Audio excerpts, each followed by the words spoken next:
กราบสบายดีเนาะไปพี่น้องทางบางลาวพังไทยทางต่างประเทศ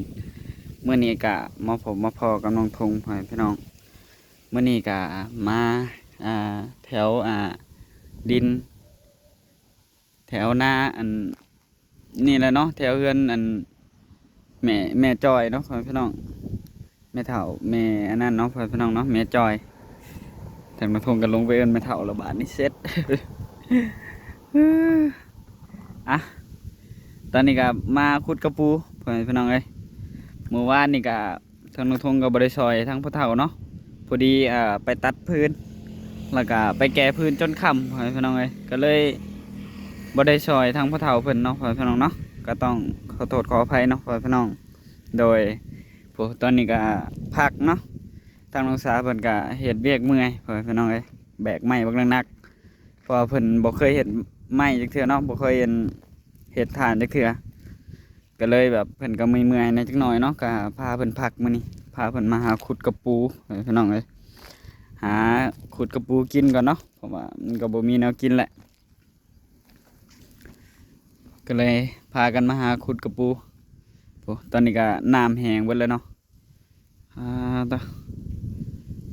น้องชาเพิ่นก็อยู่พุ่นแหละมื้อวานนี่ก็พากันตัดไม้แล้วก็ไปแบกเนาะจนค่ำไว้พี่น้องเอ้ยจังได้มือเฮือนน้องสาวมันก็เจ็บบาเพิ่นหาก็เคยแบกเนาะเจ็บบาถึงน้องทงก็บ่ได้แบกพื้นดนแล้วก็เจ็บคือกันแต่ว่าทางน้องทงก็เฮ็ดได้อยู่เนาะขณะว่าน้องสาวเพิ่นมาได้เนาะเพิ่นบ่เจ็บบายังเพิ่นเฮ็ดบ่ได้ก็เลยพาเพิ่นพักพาเพิ่นหยุดก่อนตอนนี้ก็เพิ่นกำลังขุดกระปูบ่ฮู้ว่าได้หลายแล้วบ่เดี๋ยวไปเบิ่งเนาะพี่น้องเพิ่นว่าเพิ่นได้หลายแฮงเพิ่นว่าเดี๋ยวเข้าไปเบิ่งใกล้ๆเนาะพี่น้องเนาะเอาสบายดีน้องสาสบายดีน้ำแห้งเลยหัวปูร้ายเทมตื่นแห้งเลยเบิ่งกระปูปักหลายเนาะเต็มเกือบเต็มหมดเลยนี่นะแต่ว่ากระปูมันหากะเริ่มใหญ่เนาะเพราะว่ามันลายเพราะว่ากระปูอยู่ในนี่ตอนทางมาสอนตอนนั้นเนาะพี่น้องกระปูน้อยนะบักลายเนาะมาบัดนี้มันก็อยู่แถวนี้เต็มหมดเลยปูกระปูทั้งหมดอยู่ตื้นๆนึงเพิ่นว่าเพราะว่าน้ำมันก็หากระแหงเนาะมันบกคือหุ้ยใหญ่มากแล้วนี่ทางมันก็มีเลยนะทางนี้ก็พูดทางนี้บอกกันหากมาที่นี่นี่ยืนเขาหากระพายกันมาเนาะก็พอดีเมื่อนี่พอดีสิชวนน้องสาวเป็นหวานปุ๋ยซะเพราะว่ามันบ่งามเนาะผักบ่ค่อยงามบ่ได้สิหวานปุ๋ยซะเมื่อเช้านี่ว่าสิหวานปุ๋ยแหละยังบ่ได้หวานครับเดี๋ยวเมื่อนี่สิชวนน้องสาวเพิ่นหวานปุ๋ยซะเด้หูนี่ใหญ่ดีนี่เรือเอาหุ้ยใหญ่หน่อยเถอะ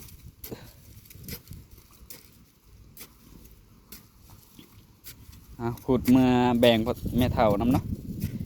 แบ่งแม่เฒ่าคำน้ำเพราะว่าทางนุทงก็ได้ยังมากก็แบ่งแม่เฒ่าเพิ่นตลอดเนาะพี่น้อง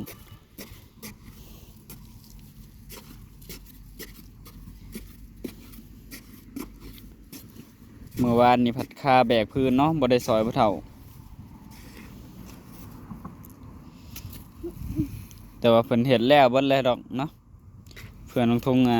แล้วก็เพื่อนน้องทงเฮ็ดแล้วก็ทางพ่อเฒ่าเพิ่นก็แล้วเบิดเลยจูดเลยเราจูดเลยเดี๋ยวนี้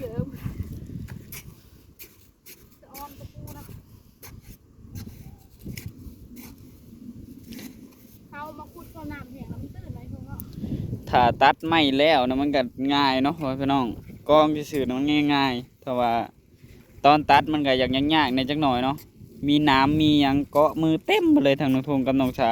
มือวานนี่คอยแบกไม้คอยแบกน้ำติวแจ้งมาคอยอดนะไม้ติ้วมีน้ำครับเนาะ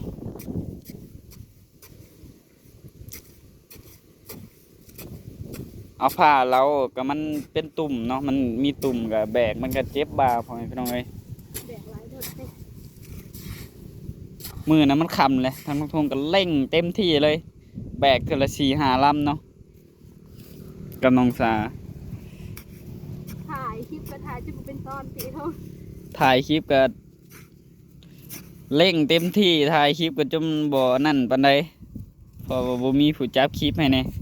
ทางน้องสาวเพิ่นก็อยากแบกซอยแน่เพราะว่ามันสิค่ำแล้วเมื่อวานนี่นะกระปูครบมือแล้วบาดนี้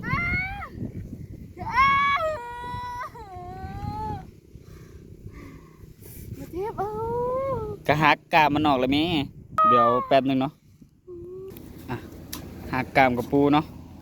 ทางน้องสาวเพิ่นบ่หักกามมันออกอยากให้น้องทงไปหักซอยว่าซั่น ปล่อยให้มันออกเองนะมันขบปล่อยแต่ละทีแล้วค่ะ ปล่อยมันออกเองนะโว้ยบางมันบ่ออกได้ซะมันก็สิครบเจ้าอยู่หั่นแล้ว โอ้ยนี่โอ้ได้หลายเลยเท่าไฟแห้ง แดดแห้งเลยมื้อนี้ นี่เด้อจิตถอยหาเอาหุยใหญ่เลยเนาะ แถวนี้น้ำแห้งเบิดเลยโอ้มื้ออื่นเนาะเดี๋ยวสิหาดักกุ้งก่อน หูน้อยบ่เอา หาหม่องดักกุ้งก่อนช่วงนี้น้ำเริ่มแห้งแล้วครับอย่ามันมีกุ้งหลายเนาะไปหาหม่องที่น้องที่เพิ่นบ่เคยไปใส่ มันจังได้เนาะหม่องที่เพิ่นเคยไปใส่แล้วไปใส่มันก็บ่ได้แล้วช่วงนี้เพิ่นกำลังหาสาปูสาปลาสำช่วงนี้นะโอ้นางนกสาก็ขุดคือบ่มาขุดทางนี้ซะ ถอยกระเทินน้ำทางนี้เลยเพื่อนกระยามันชมตัวนี้สักหน่อย บ่มีกบบ่วะ มันบ่มีกบเนาะเป็นไง ปกติตะกี้นะ ส่วนมี ขุ ก ด บจ้ะ ขุดกับปูนะถือคู่กบก็มี รู้ว่ามันถ้าจะแห้งบ่น้ำมันกบมันยังบ่จะขาวบ่ มันก็เข้าแล้วยามนี้ถ้ามันมีกบมาช่วงนั้นบ่มีหลายแล้วกบในตะกี้นะใส่เบ็ดก็ยังได้อยู่ แต่ก่อนกบนำมากินหลายหนึง งูใหญ่เลยจะมันจะกบกระปู แต่ก่อนกบบักหลายเนาะแต่ว่าเพิ่นสอนลูกฮวกสอนในหยังมันก็อันนั้นเบิ เปิ ด ดมาสวัสดีเฮ้ย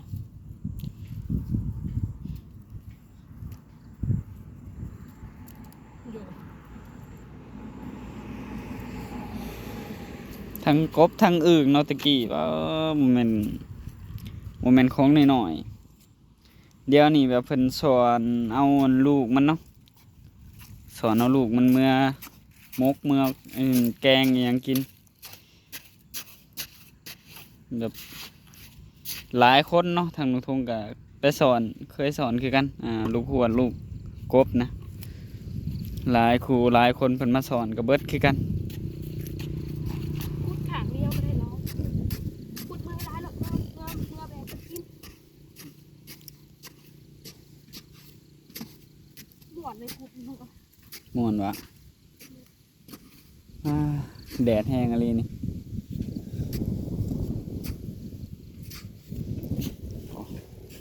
กระปูกับบ่น้อยบ่ใหญ่เนาะพอดีงามเฮ้ยพี่น้องโอ้พอดีงามแดดก็อยากสองๆนี่เอาถิ่มสิกูก็บ่ถือบาดนี่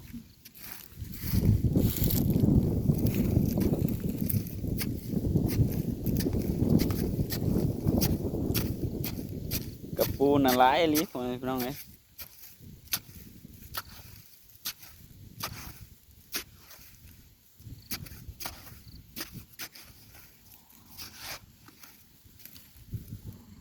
ครบอ่ะ ยังให้กระปูครบมือแล้ววันนี้น้องซาเพิ่นบัดมันครบมือแล้วก็เจ็บดอก หาย หายว่ะใหญ่วันนี้ก็หายอีก เดี๋ยว ใหญ่แล้วก็ยังหายอยู่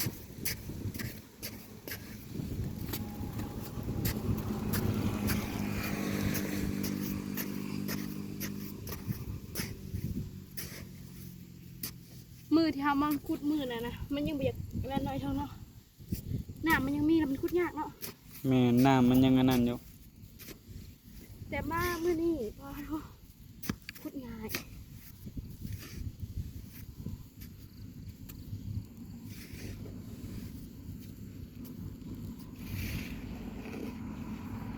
อื้อหือ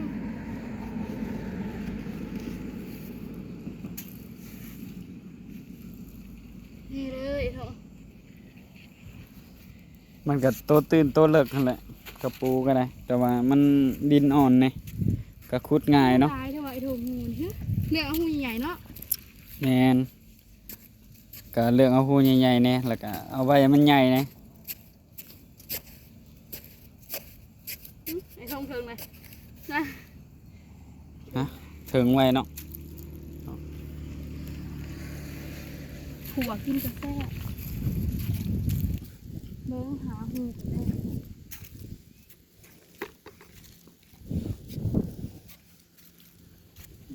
หูหน่อยจะเอา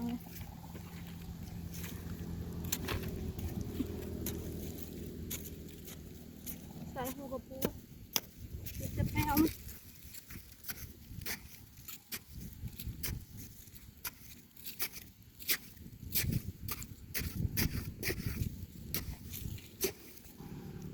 อันนี้ก็น้ำหาก็แห้งเลยเนาะยังมีขี้ตมอยู่เลย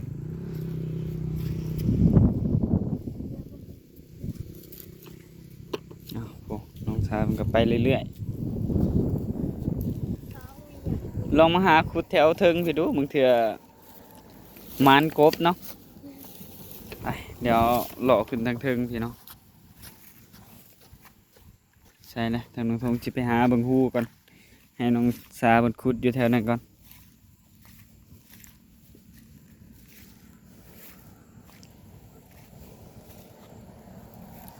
มีก็บ่ค่อยหลายเนาะถ้ากบก็ได้บ่คือตะกี้นะโอ้ยกบนี่โคตรหลายเลยพ่อแม่พี่น้องเอ้ยลูกขัวก็เต็มบางคนมันเอาไปเป็นขู่เนาะบางคนมันเอาไปนะโอ้มาหาแถวเทิงว่าบ่มีน้องสาวเพิ่นว่าก็บ่มีอะไรเนาะแถวเทิงนี่แต่ว่าทางน้องทงก็อยากเลาะเบิ่งอันนั้น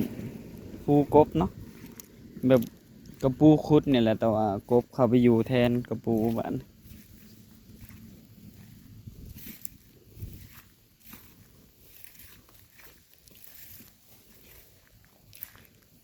บ่ค่อยมีกระปูเลยมีแต่กระปูน้อย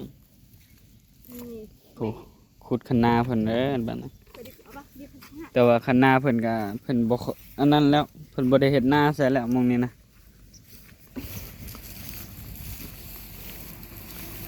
จักดินไผน้อยอยู่ในนี้อยู่แคมทางมขเลยเนาะ แต่มามื้อนี้มันพูดง่ายจังเลยตีหูนี่ก็ง่ายจังเลย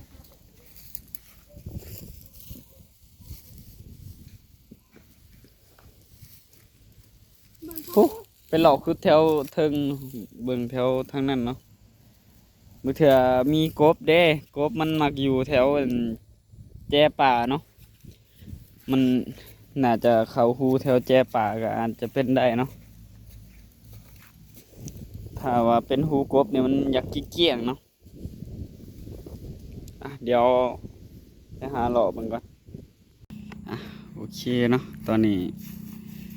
น้องซาเพิ่นผักเนาะผักเมื่อยเพิ่นขุดกระปูได้หลายเติบเนาะพี่น้องโผเพิ่แป๊บเดียวได้กระปูบ่กี่หลายโอ้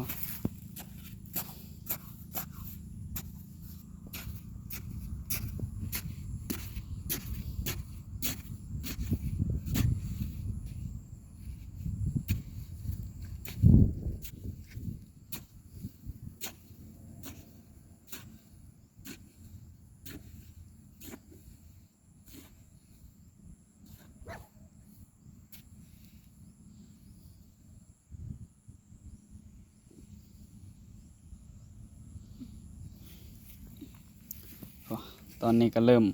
ค่ำแล้วเนาะบาดนี้จักหน่อยแล้วจักหน่อยสิได้เมื่อแล้วนี่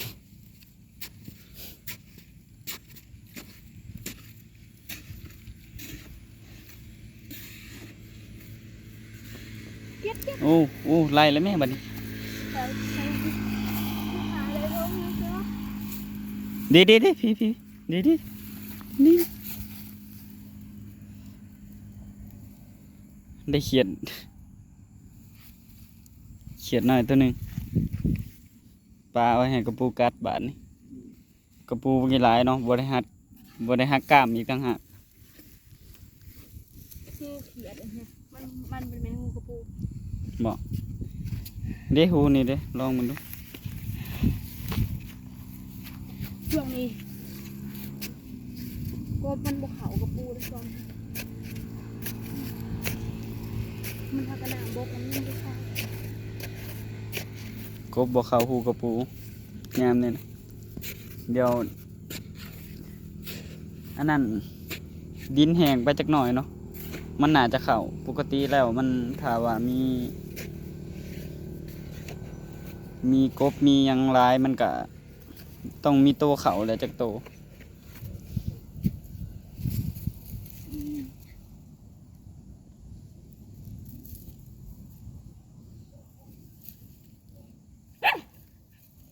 ถูกมาหน่อยผู้ใดอีกบ้าน พ่อบอกจะเมื่อบอกนี่ โอ้กระไรเติมเลยก็ได้ชิมเมื่อก็เมื่อได้แล้วอ่ะพอเลย พ่อแล้วเหนื่อย ไปบาทนี่ ไม่ร้ายจะพูดไม่ร้ายจะกิน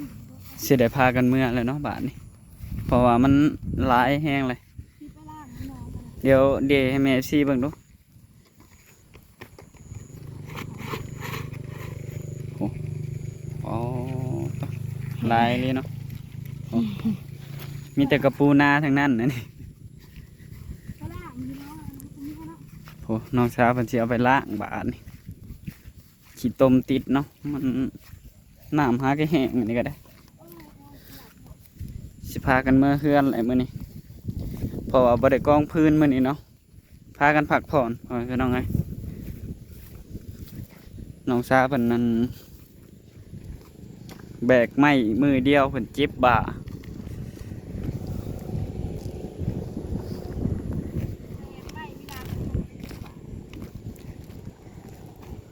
หัวมีน้ำยังแบกอยู่คำและเร่งวะ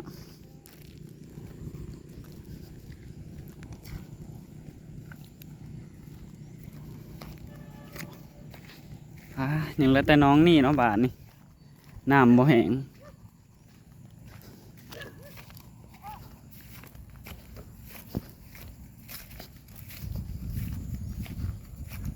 เบิ่งคือป้ายังกระบ่อนอยู่เนาะแต่ว่ามาใส่แนวดักกุ้งนะบ่ถือพ่อแม่พี่น้องเดี๋ยวเอามื้ออื่นทางน้องทงก็สิไปใส่แนวดักกุ้งไว้เนาะ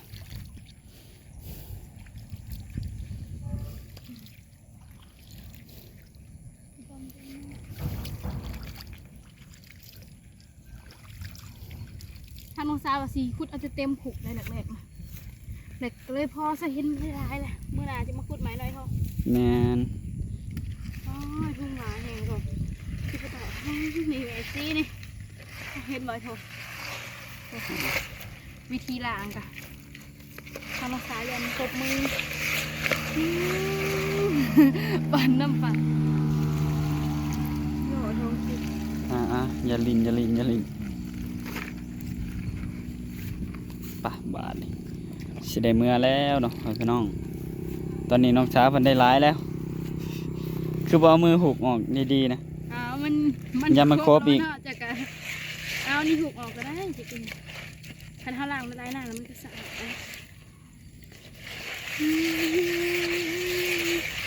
เห็ดลิ้นร้ายกว่านี่ฮะเห็ดจับเจือเนี่ยกว่า ไอ้ท้องเบานะให้ในนะทุกน้ำนะสิตักน้ำเอาดิ น้องช้าเป็นเห็ดลิ้นร้ายกว่าเนาะตักน้ำจะได้อันมันหัวแล้วเขาเจาะเบิ่งนี่ ไอ้ท้องขี้ดินไอ้ท้อง นี่เขาเจาะหู เจ้าออกได้จังไงไอ้ท้องขี้ดินหลายแห้งไหนขี้ดินหลายแห้งไอ้ท้องจะออกจังไง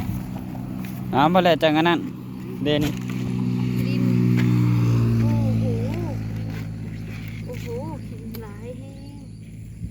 เมื่อไรจึงเมื่อล่างอยู่กันปะ จะกินกันไหมให้ไปหมักอันนี้ไม่สะอาดสะอา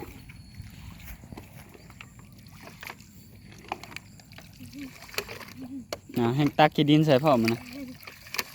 โอ้ จ้าเมื่อยนี่ว่าหอยเราเมื่อยหนูคิดโอ้ยปั่นน้ำปั่นก่อน เห็ดลิ่นละบาดน โอ้โหล้างให้สะอาดไอ้พงอ่ะ ล่างก็ล่างดีๆตี อ้าวไปล้างนี่นะอยี่บ้านคอยโอ้ยเขียดไปคนละซี่อุ้ยพอแล้วอยู่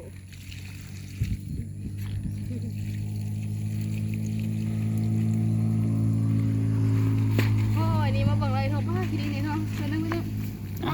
ดักขี้ดินไปก่อน เอาให้น้องชามันเห็ดต่อซะเนาะทางน้องพงกะสิได้จบคลิปแล้วพี่น้องเอ้ยเดี๋ยวมาพบมาพอกันในคลิปหน้าเนาะ เลย ในคลิปนี้ทางน้องพงกะสิได้ลาไปแล้วเนาะพี่น้องโดยโอ้กระปูกะได้ไล่เติบพี่น้องเอ้ยเอาทางน้องพงกะต้องขอบคุญขอบคุณเนาะทางเมฟซีเบิร์ดสุขุทุกคนเนาะที่เบิ่งคลิปของน้องทงตอนต้นจนจบที่บ่ขามโฆษณาเนาะโดยทางน้องพงกะสิขอลาไปแล้วเนาะพี่น้องเนาะเอาสบายดีน้องสา สบายดี โอเคเนาะทางน้องพงก็สิขอกล่าวคำว่าสบายดี บ๊ายบาย เอาเดี๋ยวโซแบบน้อยหนึง